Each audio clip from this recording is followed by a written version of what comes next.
Wesley, bilang hai ke vlog. Hai. Gimana kesan pesan main Palmera hari Jumat? Jangan baca. Kita menjawab pertanyaan pertama dari Chelsea. Pas ngelakuin penuntutan, pasti kan banyak rintangan, contohnya kayak tekanan politik, ekonomi. Terus gimana cara Kejaksaan Republik Indonesia mengatasi hal tersebut? Oke, jadi intinya kan gimana caranya Kejaksaan mempertahankan integritas mereka? Cara mempertahankan integritas mereka di tengah banyaknya rintangan.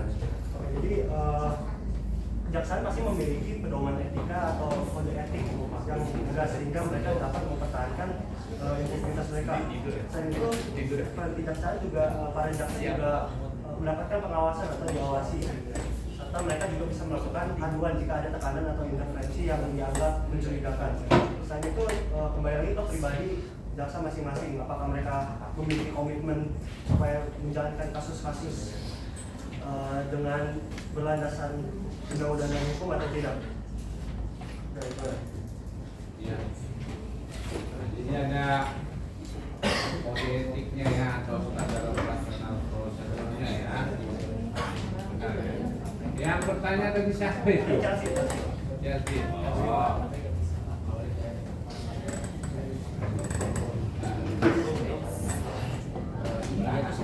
Oh, jawab aja itu bilang ya. Bacain pertanyaan kedua. Wesley nggak Ya.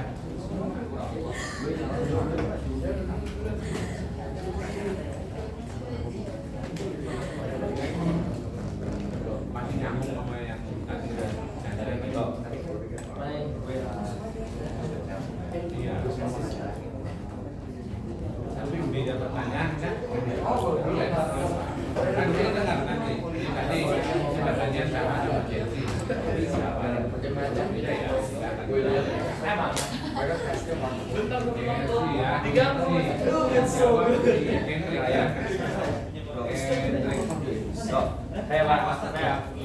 Berikutnya ada pertanyaan dari Wesley. Apakah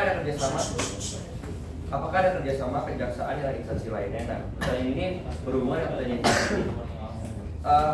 Ada kerjasama, yaitu kerjasamanya contohnya dengan polisi. Dalam bentuk kerjasamanya akan dijelaskan kepada Syed. Jadi sesuai dengan pertanyaan dari Justin, bagaimana kejaksaan bekerja dengan kepolisian dan pengadilan dalam sistem peradilan.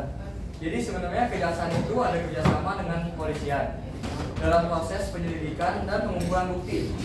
Lalu mereka juga pastinya ada berinteraksi dengan pengadilan dalam proses persidangan untuk menyajikan kasus-kasus yang mereka tuntut. Jadi kan kepolisian pasti kerjasamanya dalam ngasih buktinya, kayak jadi dalam pengadilan gitu kan pasti ada bukti-bukti yang dari polisi kan. Lalu ini adalah contoh kerjasama yang penting dalam sistem peradilan di Indonesia karena keduanya ini merupakan bagian yang penting dalam sistem peradilan di Indonesia, polisi dan jaksa.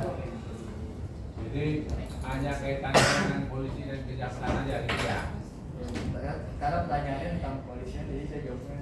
Oh, gitu ya. Jadi maksudnya kan pertanyaannya tadi lembaga manakah kejaksaan bisa bekerja sama kan gitu ya? Berarti hanya polisi dan jaksa aja gitu ya. Ini mau dijawab lagi atau gimana? Oke, silakan. Oke, nggak dijawab lagi, Pak. Ya udah ada lagi pakai gitu dulu. Berarti hanya lembaga polisi aja ya? Oh, gitu ya. Kalau saya ada banyak lainnya, tapi nggak jelasin dengan polisi. tapi dia lupa. Oh, gitu. Saya ingin jelaskan ada bentuk polisi doang karena itu. Pak penyangkali tentang ini ya,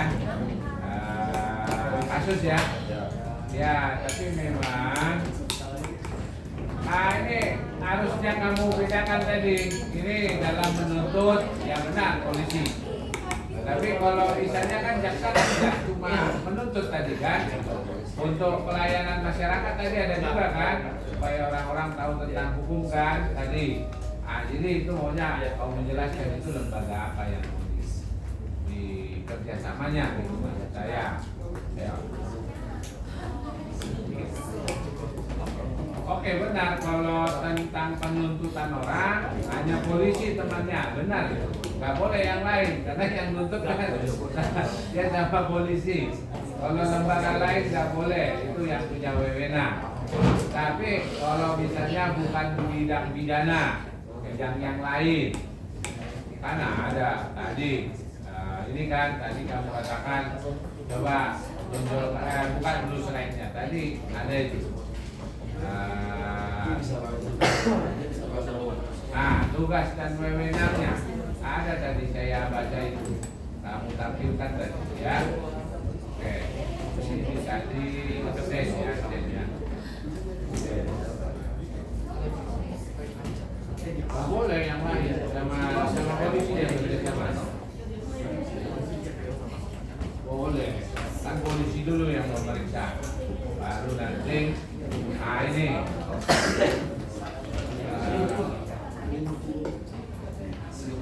Ya ini ya ketertiban umum ya. Jadi misalnya ini penodaan agama, pencegahan penyalahgunaan atau penodaan agama, biasanya ini ya Kesbangpol. Jaksa akan kerjasama dengan Menteri Dalam Negeri tapi bidangnya Kesbangpol. Misalnya kalau ada aliran kepercayaan yang meresahkan, kan itu kayak Ahmadiyah itu kan habis dipukulin itu, nanti supaya mereka aman, kejaksaan akan membina mereka. Syukur-syukur mau berubah, tapi kalau tidak mau juga nggak apa-apa, itu kan hak asasi manusia ya. Jadi seperti itu. Jadi tadi kamu bidang pidana benar, di bidang ketertiban umum. Banyak lembaga bisa mereka bekerjasama, ya. Oke, benar ya.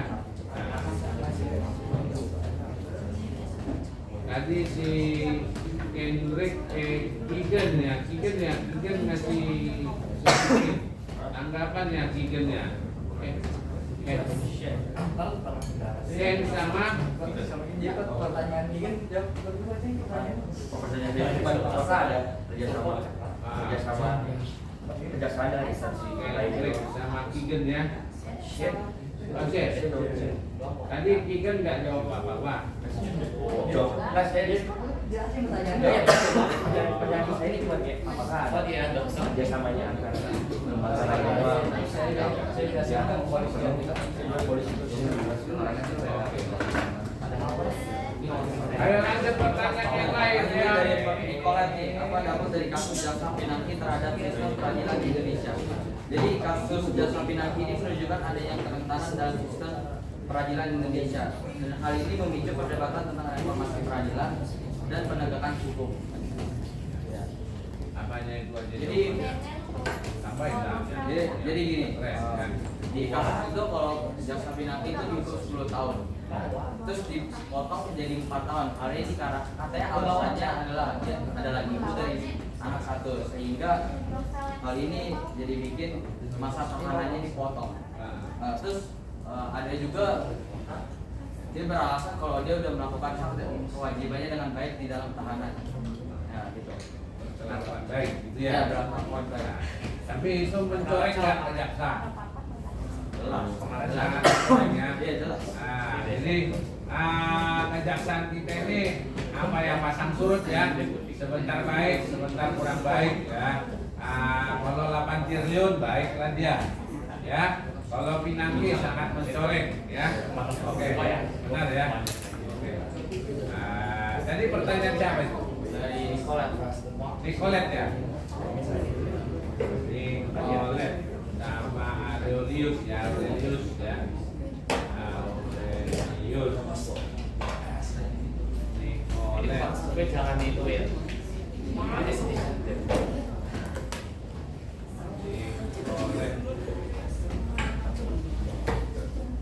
Lanjut. Selanjutnya pertanyaan dari Josifus. Tadi pertanyaannya saran dan prinsip apa agar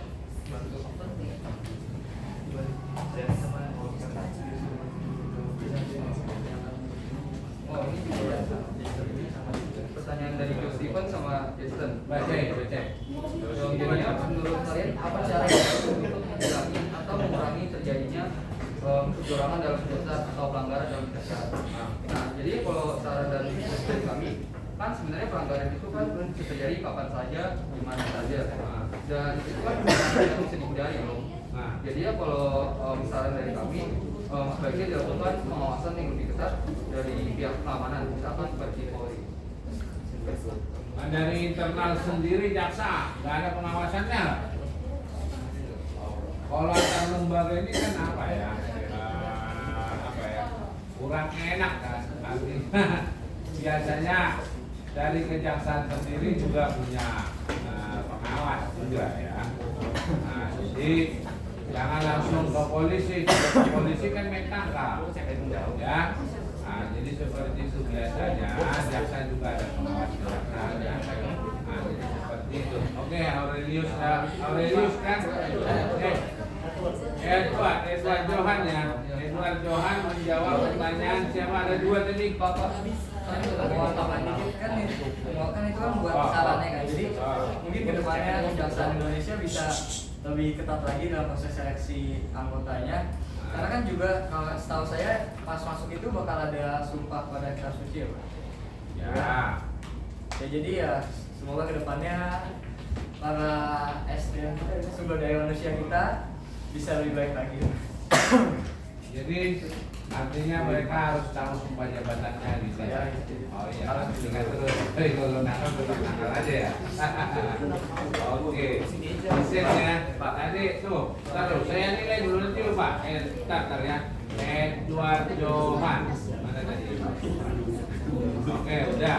Yang bertanya tadi siapa tuh?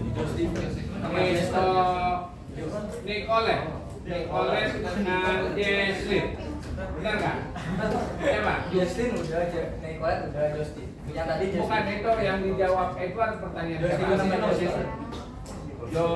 Stephen sama Justin. Stephen dengan Justin Toby. Oh siap. Nah oke, sekarang terus Sen tadi nambahin lagi ya. Oke tadi lanjut. Oke lanjut. Nah, berikutnya pertanyaan dari Erin yang berhubungan juga dengan pertanyaan Joanna nih. Apa upaya kejaksaan dalam menegakkan HAM dan melindungi hak terdakwa juga memastikan keadilan dalam operasionalnya?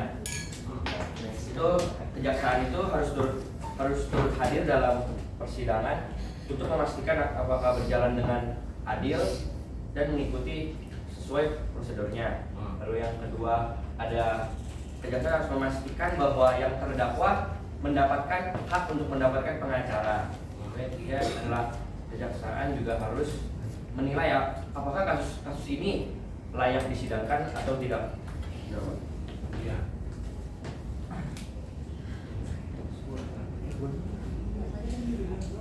Dan dia belum jawab ya? Belum ya? Nah ini tuh si yang jawab si Kendrick ya, siapa? Si Kigen ya? Ya. Itu pertanyaan siapa Kigen? Pertanyaan siapa? Dari Joanna dan Erin. Oh, Erin sama. Pertanyaannya bagaimana ya? Kigen. Ya, Kigen. Joanna, itu dia Joanna.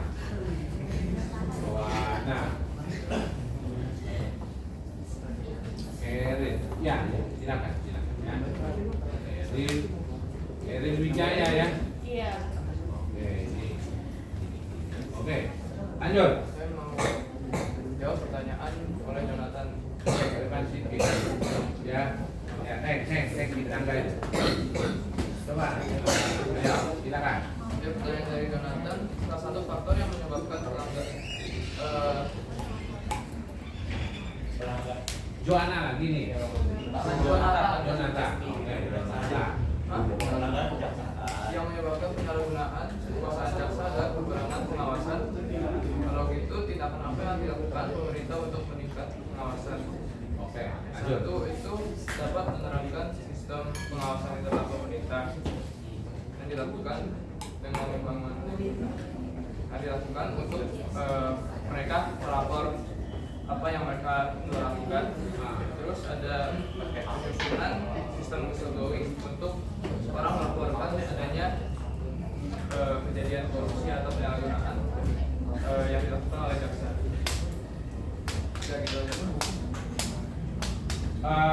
misalnya kalau ini kan soal apa ya, menangani sebuah kasus ya. Sering jaksa ini juga kayak kemarin Sambo. Sambo itu pernah jaksanya bagus, masyarakat applause, tetapi tiba-tiba diganti. Itu kan jaksanya perempuan ya, tiba-tiba dia disuruh menangani kasus lain ya. Yang kedua, si jaksa juga bisa menangani kasus itu dan dibatasi apanya ya, kemerdekaannya dibatasi ya. Masalahnya kalau dia banyak ketemu orang kan nanti jadi bias ya. Jadi orang ini dibatasi hanya keluarganya ya. Tetapi itu yang masalahnya sekarang itu, biasanya kalau jaksanya laki-laki, istrinya suka itu loh, suka bertanya, lama-lama si jaksanya bertanya juga, kan menuntut orang kan. Kalau menuntut orang nggak tajam lagi tuntutannya kan kurang patennya. Jadi yang membuat kadang-kadang tuntutan itu kacau, apalagi dia banyak bertemu orang, padahal udah dikurangi ya, dikurangi bertemu, dia hanya bertemu istrinya yang bertemu dengan tetangganya bertanya bagaimana tentang kasus ini.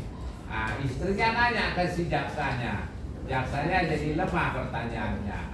Jadi maksudnya kan kalau yang menuntut kan dengan pertanyaan ya, pertanyaan dicecar begitu ya. Jadi pengaruh sebenarnya itu kepada tuntutan. Makanya salah satu caranya jaksa itu dikarantina. Ya, kok bisa Pak? Iya, jangan ketemu orang dia. Kalau ketemu orang nanti jadi bias. Kalau bias pertanyaannya harusnya kan ini hukum Pak. Misalnya kalau polisi sudah menentukan sama jaksa 340 pembunuhan berencana, ya hukuman mati maksimum atau enggak seumur hidup. Tetapi karena ketemu orang dia sama orang-orang ditanyain, ini kasus begini bagaimana, kasus begini bagaimana. Lama-lama dia bertanya juga jadi ketakutan ya. Jadi salah satunya caranya adalah si jaksanya itu diasingkan dari keramaian, nggak boleh ketemu orang, apalagi kasusnya cukup menyita warga, masyarakat ingin tahu, gitu ya. Jadi itu. Jadi Sambo kemarin seperti itu. Sambo itu kan benar interpretasinya jaksa, artinya inilah jaksa kita sekarang. Jaksa itu bisa tajam, terpercaya gitu ya, menuntut orang. Benar dilakukan karena mereka benar-benar diasingkan dari keramaian orang-orang yang ingin mengetahui kasus-kasus yang terjadi tentang Sambo. Dan hasilnya Sambo hukuman mati kan? Itu. Jadi satu-satunya cara mereka itu diasingkan dari keramaian. Itu ya. Oke. Pertanyaan jawabanmu tadi Daniel Chan ya, itu standar aja. Kurang lebih spesifik ya, gitu ya. Oke. Itu tadi yang nanya Jonathan kan? Iya. Oke. Yang jawab si Daniel ya. Oke. Lanjut. Oke, ke pertanyaan yang Wesley Pak. Ya, Wesley lagi ya. Wesley baru satu kali. Tadi Wesley ada katanya ya. Sama siapa lagi Pak? Yang pertama tadi. Ada. Tadi yang sama soalnya ya. Oke.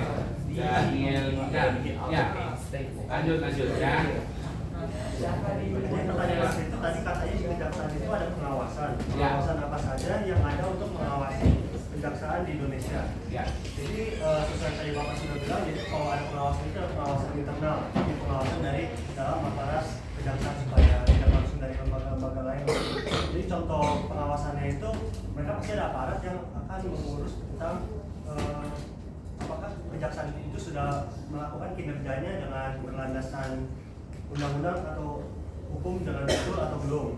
Terus sebelumnya saya juga sudah pernah bilang tentang kode etik. Jadi pasti ada aparat yang menjaga apakah kejaksaan itu sudah melaksanakan kode-kode etik itu atau belum. Terus yang selanjutnya pasti ada pengawasan eksternal atau pengawasan dari luar lembaga kejaksaan. Contohnya itu ada lembaga ombudsman atau lembaga yang mengawas atau yang berwenang untuk menerima keluhan-keluhan masyarakat tentang pelayanan publik. Contohnya adalah dari kejaksaan itu kejaksaan. Selain itu ada komisi kejaksaan yang merupakan lembaga khusus yang mengawas kinerja tentang kejaksaan itu sendiri. Siapa namamu figurnya? Kendrick ya? Kendrick kan? Ya. Oke. Jadi satu lagi sebenarnya ya, KY ya, Komisi Yudisial ini jaksa juga komisi, tapi lebih ke arah hakim kalau Pak KY. Tetapi karena jaksa ini kan eksekutif ya, jadi bisa saja dia ditegur kalau nangkap sih enggak.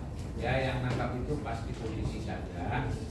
Tetapi biasanya tuntutan-tuntutan yang aneh-aneh itu akan dibahas oleh Komisi Yudisial juga ya. Seperti itu. Karena kalau kayak Pinangki tadi kan dihukumnya jadi 4 tahun, padahal dituntut 10 tahun dan digol 10 tahun ya. Jadi masalahnya itu hanya di Mahkamah Agung ya. Nanti Mahkamah Agung nanti akan kena ya kelompok selanjutnya. Oke, tadi siapa yang jawab? Kendrick. Iya, Kendrick. Itu pertanyaan siapa tadi? Wesley. Ya. Wesley. Oke. Lanjut. Pak, saya mau nambahin lagi. Ya, mau nambahin boleh, silakan. Jadi kan tadi ada pertanyaan tiga punya Yang dijawab Pak. Ya. Yang Erin dan Joanna jawab. Oke, lanjut. Ini kan saya bacain ulang aja, jadi pertanyaan tadi Ya. udah kan. Jadi pertanyaan dari Joanna, bagaimana kejaksaan memastikan keadilan dan operasionalnya.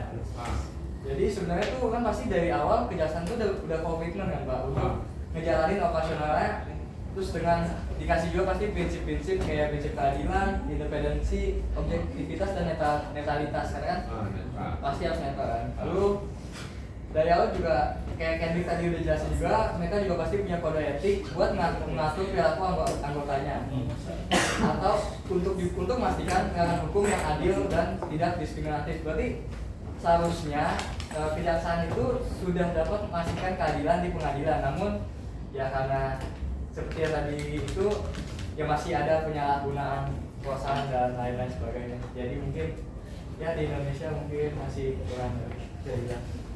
Ya, yang jelas. Tapi upaya buat memastikan keadilannya itu udah ada. Sudah dilaksanakan ya. Benar.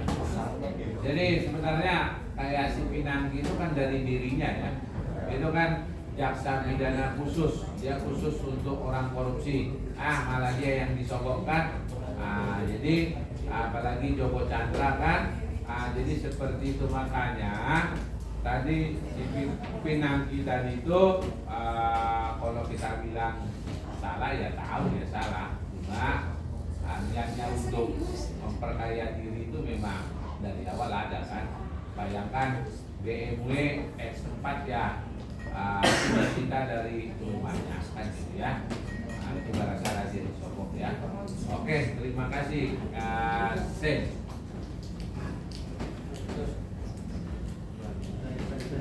Ya, lanjut. Terus dari Audrey, apa yang terjadi jika ada dalam suatu kasus bukti yang kurang? Terus apakah kasus tersebut akan tetap dilanjuti?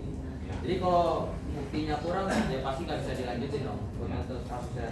Jadi kalau nggak bisa nuntut orang itu juga. Jadi kalau kasusnya kurang buktinya, pasti jaksanya tidak akan menindaklanjut. Jadi kasus juga dapat dilanjuti jika sudah melakukan pemeriksaan lebih lanjut atau mencari bukti tambahan. Yang akan disuruh nyari bukti tambahan itu siapa itu? Hah? Yang akan disuruh nyari bukti tambahan itu siapa? Polisi. Nah itu kita harus paham ya. Oke, ya siap. Hal ini juga berlaku pada proses hukum yang berlaku juga. Yang tadi baru bilang hukum yudisial. Iya. Oke, masih ada? Waduh rame ya. Iya ini ini nggak jauh-jauh loh nulis ini. Ampun. Ayo lanjut.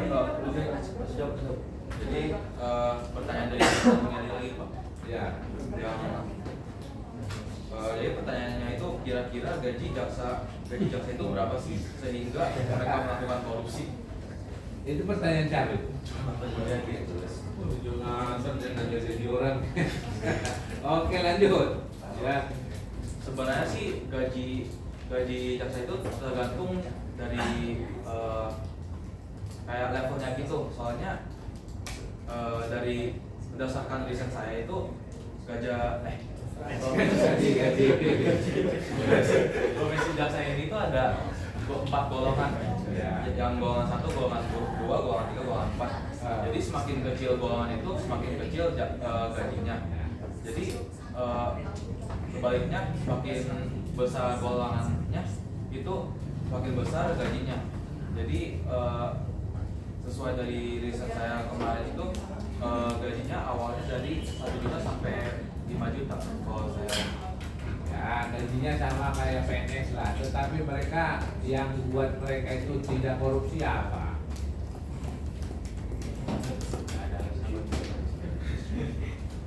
Mereka dapat apa itu dari pemerintah? Ya, kalau nggak jahat sama jaksanya. Hah? Ada tunjangan. Ada tunjangan ya, tunjangan mereka ya lumayan itu ya.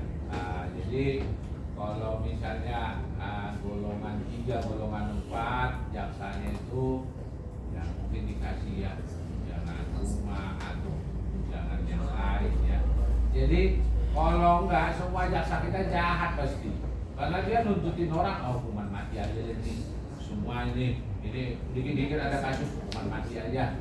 Karena dia dendam ya, wah kalau saya kerja capek-capek nggak ada ini kan nggak ada dihargai gitu ya. Jadi kalau nggak dikasih tunjangan, hukum kita pasti berantakan ya. Benar ya.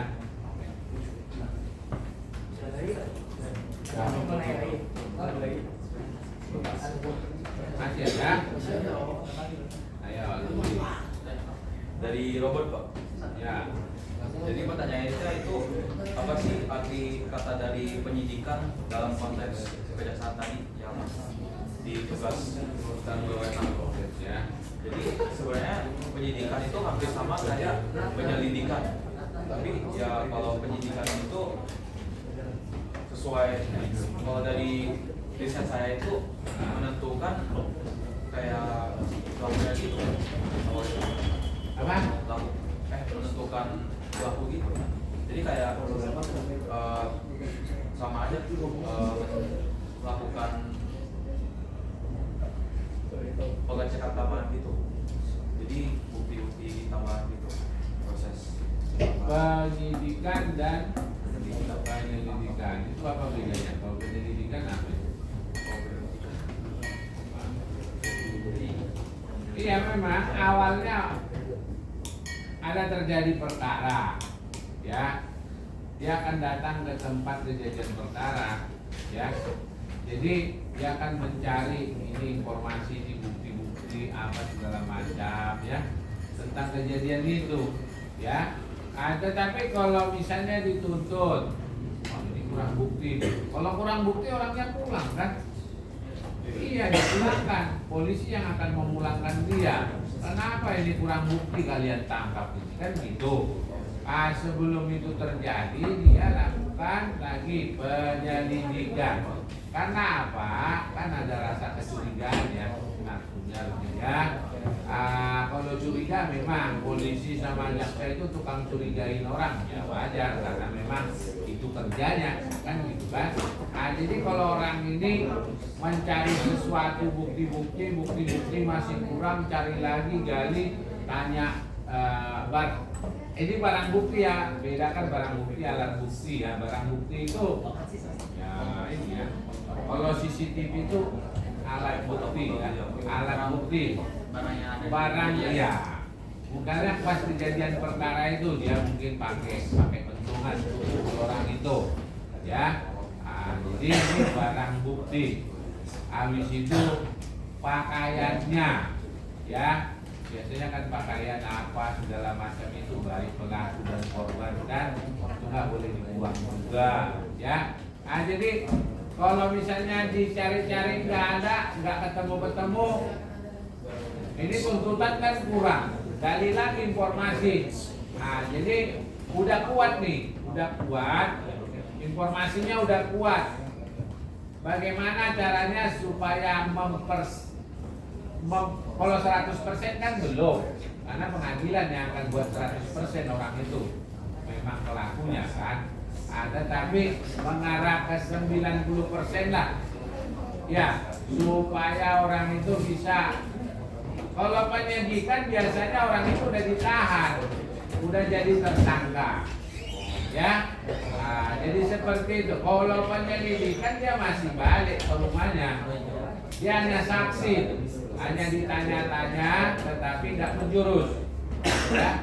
Kalau udah menjurus, berarti itu sudah penyelidikan dan orang itu udah tinggal di kantor polisi, udah di sel, kan gitu ya.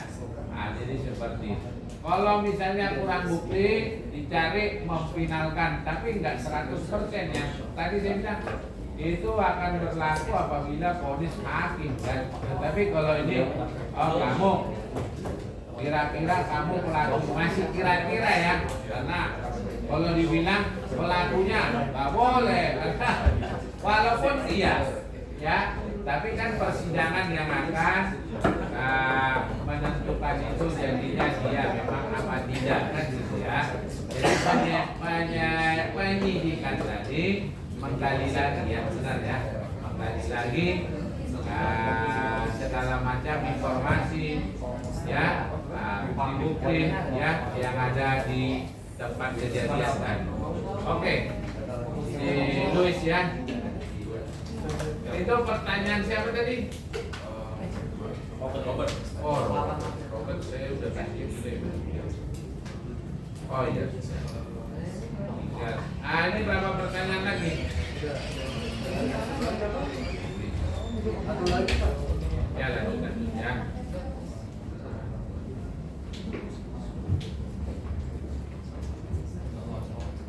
Oke. Belum. Jawab lah. Ayo.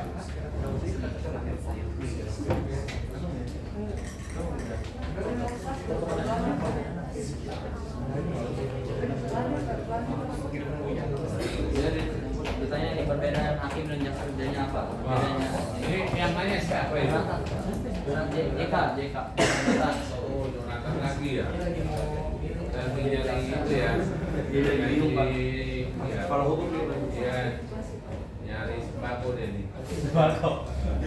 Oh, jaksa itu mau mewakili pemerintah. Jadi kerjanya itu mengumpulkan bukti, mengajukan dakwaan terhadap terdakwa. Dan hakim itu sebagai pengambil keputusannya. Jadi perbedaannya itu. Coba bedakan dulu dari trias politikanya. Ayo. Ayo, jawab. Kamu bantu. Eksekutif yang melaksanakan, yang Ya maksudnya itu eksekutif itu siapa? jaksanya sebagai legislatif itu hakim yudikatif. Ya itu kan dua lembaga yang berbeda kan. Tadi kan dia bilang kanji itu masuk ke sana. Ya, oke, udah. Ini siapa ini? Siapa namamu tadi? Aurelius ya? Aurelius. Oke. Hendrik ya? Hendrik. Kita juga Pak. Oke. Ya, udah semua ya? Iya Jo. Silakan. Udah semua? Oke. Ditutup lah. Ayo. Pak, ini yang ketiga Pak, yang ketiga. Kelompok 3. Bisa 10 menit.